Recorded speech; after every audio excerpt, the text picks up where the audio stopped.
Hi friends, ನಾನು ಮತ್ತು ನನ್ನ ಫ್ರೆಂಡು ತುಂಬ ದಿನದಿಂದ ಅನ್ಕೋತಿದ್ವಿ ಮುದ್ದೆ ಮತ್ತು ಬಸ್ಸಾರು ಮಾಡ್ಕೊಂಡು ತಿನ್ನಬೇಕು ಅಂತ ಹೇಳ್ಬಿಟ್ಟು. ಏನಂತಂದರೆ ನಮಗೆ ಇದು ಮುದ್ದೆ ಮತ್ತು ಬಸ್ಸಾರು ತಿನ್ನಬೇಕಂತ ತುಂಬ ಆಸೆ ಆಗ್ತಿತ್ತು. ಇಷ್ಟು ದಿನದಿಂದ ಆಗಲೇ ಇಲ್ಲ ಮಾಡ್ಕೊಂಡು ತಿನ್ನೋದಕ್ಕೆ. ಸೊ ಇವತ್ತೇನೋ ಫೈನಲಾಗಿ ಡಿಸೈಡ್ ಮಾಡಿಬಿಟ್ಟು ಇವತ್ತು ಮಾಡಲೇಬೇಕು ಅಂತ ಹೇಳ್ಬಿಟ್ಟು. ಸೊ ಸರಿ ಬಿಡು ಮಾಡ್ಕೊಂಡು ತಿನ್ನೋಣ ಅಂತ ಹೇಳ್ಬಿಟ್ಟು ಮತ್ತು ಸೊಪ್ಪಿಗಂತ ಹೊರಗಡೆ ಹೋದ್ವಿ. ಎಲ್ಲ ಕಡೆನೂ ಹುಡುಕ್ತೀವಿ, ಎಲ್ಲೂ ಸಿಗಲೇ ಇಲ್ಲ. ಅಂದರೆ ಸೊಪ್ಪು ಸಿಕ್ತಿತ್ತು, ಬಟ್ ಬಸ್ಸಾರಿಗೆ ಬೇಕಾಗಿರೋ ಸೊಪ್ಪು ಎಲ್ಲೂ ಸಿಗಲಿಲ್ಲ. ಸರಿ ಅಂತ ಹೇಳ್ಬಿಟ್ಟು ಮತ್ತೆ ಹುಡ್ಕೊಂಡು ಹೋದ್ಮೇಲೆ ಎಲ್ಲೋ ಒಂದು ಹತ್ರ ಇಟ್ಕೊಂಡಿದ್ರು ಸೊಪ್ಪನ್ನ. ಎಷ್ಟು ಅಂತ ಕೇಳಿದ್ರೆ 35 ರೂಪಾಯಿ ಹೇಳಿದ್ರು. ನಂಗೆ ಸಡನ್ನಾಗಿ ನೆನಪಾಯಿತು, ನಮ್ಮೂರಲ್ಲಿ ಏನಂತಂದರೆ 10 ರೂಪಾಯಿ ಕೊಟ್ಟರೆ ಒಂದು ಕಟ್ಟು ಸಿಕ್ತಿತ್ತು. ಇವಾಗ ಅದೇ ಕಟ್ಟಿಗೆ ಇಲ್ಲಿ 35 ರೂಪಾಯಿ ಕೊಟ್ಟು ತೊಗೊಂಡು ಬಂದ್ವಿ. ನನಗೆ ಬಸ್ಸಾರು ಎಷ್ಟು ಇಷ್ಟ ಅಂತಂದರೆ ಡೈಲಿ ಕೊಟ್ಟರೇನು ತಿಂತೀನಿ, ಅಷ್ಟು ಇಷ್ಟ.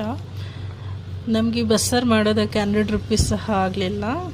ಅರೌಂಡು ಒಂದು 90 ರುಪೀಸ್ ಆಗಿರುತ್ತೆ. ಫೈನಲಾಗಿ ಬಸ್ಸಾರಂತೂ